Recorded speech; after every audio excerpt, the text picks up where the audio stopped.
The PS4 controller, the DualShock 4, was the biggest change ever that Sony has ever made so far in a controller. So now what about the DualShock 5, the PS5 controller? Well, we've actually had a few leaked images that give us a glimpse at the PS5 controller. The first one was posted by Ray Sekiro on Twitter, and this one shows a very weird looking controller. Yeah, probably the first two things that you've noticed right away are the weird indented shape of the bottom of the controller itself and that integrated display. But there's quite a few more things that do stand out. So the directional arrow keys, for example, on the left have now been redesigned. They're slimmer, a bit taller, and the arrow symbols are now on the inside of the keys rather than on the outside. The PlayStation symbols, the square, the circle, the triangle, and X, or cross, they seem to be the same as before. Maybe a bit more raised, but yeah, it's quite hard to tell from this image. The share and option buttons are now horizontal rather than vertical, and it seems like we also have two instead of just one speaker grills on each side of the display. And I'm not fully sure how well you can see this, but the L1 and the R1 buttons, so the triggers, they seem to have been redesigned as well, and they're quite a bit larger now. And it seems to me that the 3.5mm headphone jack and the proprietary connector, or at least a USB Type-C port, they do seem to be located on the bottom of the controller, just like on the PS4 one. Okay, now let's talk about the two elephants in the room: the display and the shape of the controller. But first, don't forget about the AirPods Pro giveaway and the Google Pixel 4 giveaways that we're currently doing, so full details on both in the description box down below. Okay, so now when it comes to the display, the whole idea behind it is for it to be an upgrade to the touch panel that we had with the PS4 controller.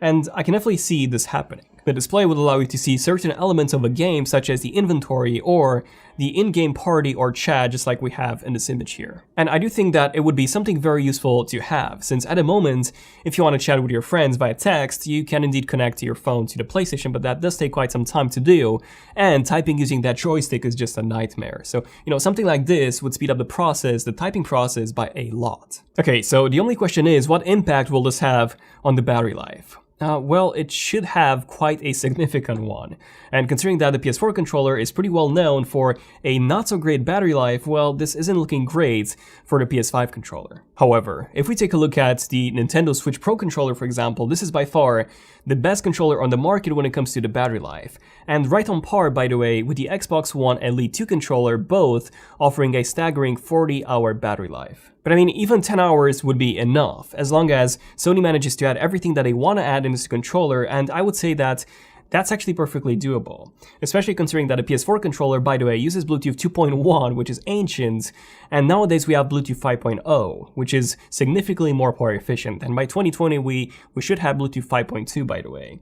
And, this combined with the more efficient batteries and the chips, I would say that 10 hours with everything included in this controller, including the display, is doable. Now, onto the second elephant. So yeah, when it comes to the shape, yes, it does look to be extremely uncomfortable, judging by how the bottom bit is a bit lower than the top portion. So I don't know, it's one of those things where I will need to hold this in my hand to see for myself how comfortable or uncomfortable it really is. But something that you should keep in mind is that this is not the final version of the PS5 controller, no. This is very likely a dev kit controller that would work alongside the developer's kit that I showed you guys in the previous video exclusively. So yeah, make sure to watch that one in case you want to learn more about the actual PlayStation 5, as this video is mostly focused on the controller itself. So the final version will be more polished with a thinner design and possibly without that indented part towards the bottom. Now, when I first saw this image, I was like, this might be a render.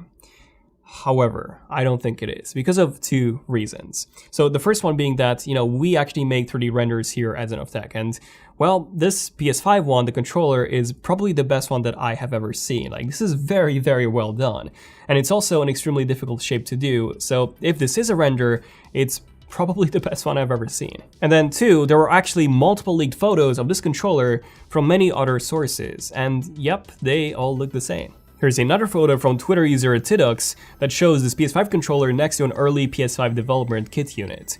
And then we have this other image that was posted on Reddit that again shows the same controller from a different angle. And yes, they could all be renders made by the same person that decided to share it with random people, but I don't think that's the case. You see, if we take a look at the actual photo of a real PS4 dev kit controller from back in the day, you can see that this one was, well, similar to the PS5 one, as in it was big, it was thick, it was chunky, so it had that chunky form factor, which we all know how much thinner and, more sleeker the end unit actually ended up being.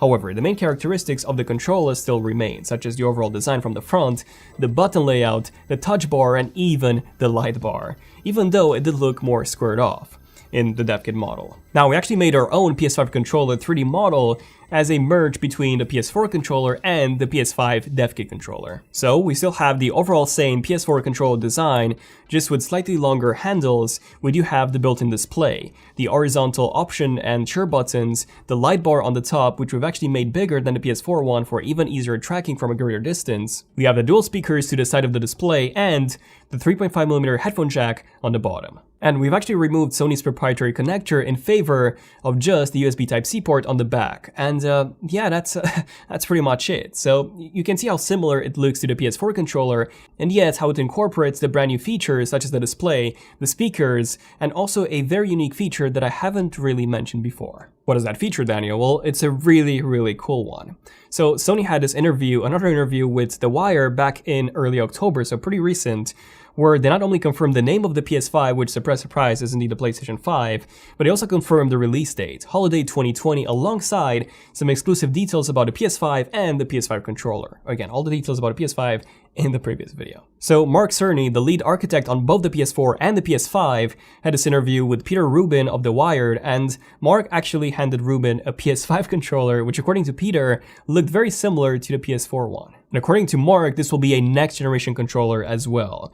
A change as big as the PS4 controller was from the PS3 one. And apparently Sony will now have a voice assistant. Yes, a voice assistant similar to Siri, Alexa, or Cortana built into the PS5. And the controller will also have a built-in microphone to pick up that audio. Now, the second change that was officially confirmed are adaptive triggers that can offer varying levels of pressure based on the weapon that you use. So you'll actually be able to feel the tension in the triggers increasing as you pull the arrow back in a bow, and different weapons having different feels on the trigger. So that's some really cool stuff. And then the third officially confirmed feature is probably the biggest one, and that is a haptic engine. So similar to what modern smartphones use today, but basically on steroids.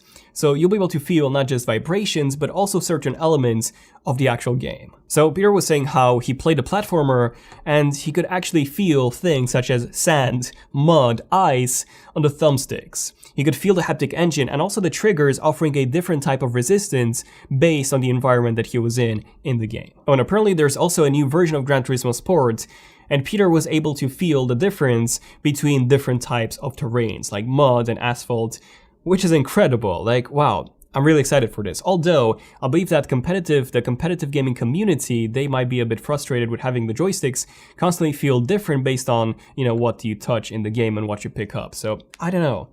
I think it's gonna be really cool, so we'll see. But this will definitely be something that the developers can enable or disable and tweak to their liking when they actually develop a game. Also, USB Type-C is confirmed for the next generation PS5 controller, which was quite expected, and then Mark Cerny also confirmed the existence of a larger battery and how the controller